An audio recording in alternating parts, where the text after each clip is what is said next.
Hey guys, it's JRed, and welcome back to yet another Deathmatch gameplay video.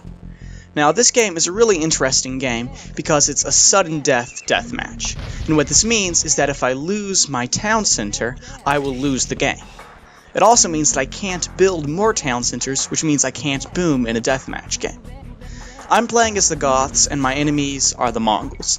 And this is a really interesting setup, because the Mongols' army can be very strong, but it's countered pretty well by the Goths' Huskarl and Halberdier spam. So you can see right here, I'm trying to rush my opponent. And the map is hideout, and if you look at the map, this means that oftentimes you can cut through to your enemy's base. However, I want to be as fast as possible in this match, so I'm going to instead try to rush around the bottom of the tree line and try to make it inside his base as fast as possible. My opponent is noticing that I'm the Goths, and I'm trying to tell him, no, I'm not the Goths, but I messed up right there. Just kind of a little bit of it's not really trash talk, just kind of being fun. And he's clumped really well. That means that he can't, he made his base laid out in a really good way, so that way there was no way to enter inside to where his town center was. So that's a really good layout for his base that you can see right there. So I'm trying to move inside and move my guys in there. And I'm housed right now, so I've not really done that good of a rush. And if you look at my own base, it hasn't been set up too well, but the Huskarls are coming out. And I'm trying not to lose them, but yet I still need to apply pressure so that way I can get inside his base and hopefully destroy that town center. I built that castle there because at this point I think I figured out that if I try to rush him in a normal way, it's not going to work. So I'm going to instead make a diversion and try to build trebuchets in that castle that's at the other place. That way I can build workshops in my own base, that way I can cut into his base. And you can see that's what I'm doing right there, but I haven't laid out my base very well, so it's kind of a mistake right there.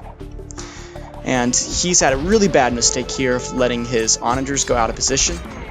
And even though they're the Mongol onagers, which go really fast, they're still out of position, which means I could get some good kills right there.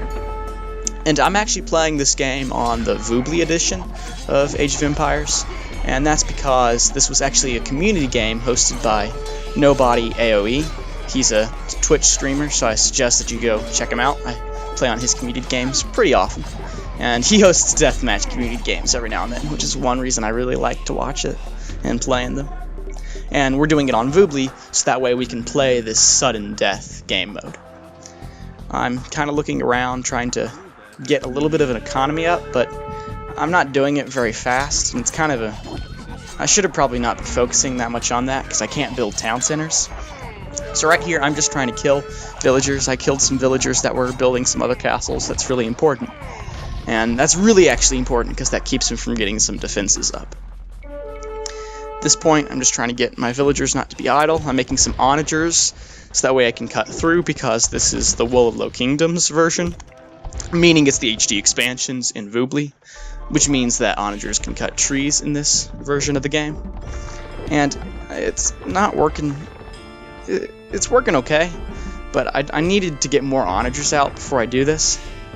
I'm trying to still create a diversion over here, so that way he won't really be focusing on that top. But he's got champions out, and that's kind of worrying me right there, because in order to really counter champions, I'll need to make hand cannoneers, but I don't have enough money to do that. Because in a sudden death match where you can't build more town centers, it's really difficult to boom.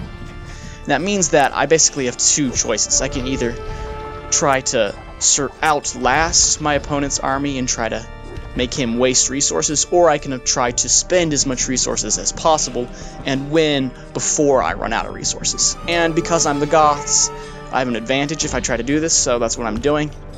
But I don't know, I'm running low on gold, as you can see. I've only about 2,000 left, and I'm going to lose a lot of it because I'm trying to make some trebuchets. But I didn't make this cut very well. I should have made it wider, because there's not really that much room for my trebuchets to unpack. I should have instead made this cut wider, and then moved my trebuchets in there, bypassed that castle, which I'm about to set up on, and instead attack the town center. But, oh well. It still works out fine.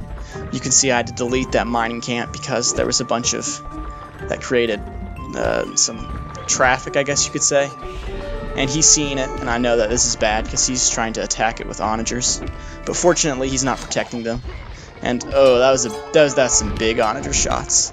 But right now, I'm fine with losing Huskarls, even though they are somewhat expensive, if I can take out his onagers, because onagers are really going to threaten my trebuchets, and I need to take out his town center in order to win. Here's my opponent. I think he's laughing because the Mangudai get a really nice attack bonus versus those trebuchets, and he pulled back right here. That was a big mistake. I know that he was afraid of the Huskarls and he needs to keep his Mangudai up, but the reality is that he needs to kill those trebuchets if he's going to win, because that's a really big investment by me. And you can see that I'm not using my trebuchets too well. They're dying, and that's a mistake. But I just need 3 or 4 trebuchets to set up, fire a few volleys at his town center, and if they land, I'll win the game. But he's sending in some hussars to kill them, so that's good. He does kill 2 weak trebuchets right here, but my 2 strong trebuchets that are still standing, they fire and they take out his town center right here, and I win the game. So yeah, this game was a very fun game. I enjoyed it a whole lot. This was actually part of a best of 3 series. This was the second game. I lost that best of 3. I'm not going to post any of the other games, mainly because they weren't too interesting. But I wanted to post this game because it really shows how, even though I spent more resources than my opponents, and in a situation where I might have wanted to save those resources, doing so allowed me to gain a little bit of map control because I could attack him at 2 different sides, and it allowed me to quickly destroy his town center, and in a situation like this, that is what won the game for me. I know that with the civilization matchup, if I instead tried to wait a little bit and maybe save my resources, that wasn't going to work too well, because I know that if you have a lot of units on the field, the Mongol army is probably better than the Goth army. So I played it, I made some mistakes, but in the end I played it the way I should have played it, and I won the game. I'm probably not going to make very many gameplay videos unless I have an interesting game with unorthodox settings that I think is worth posting. See you later, and thanks for watching.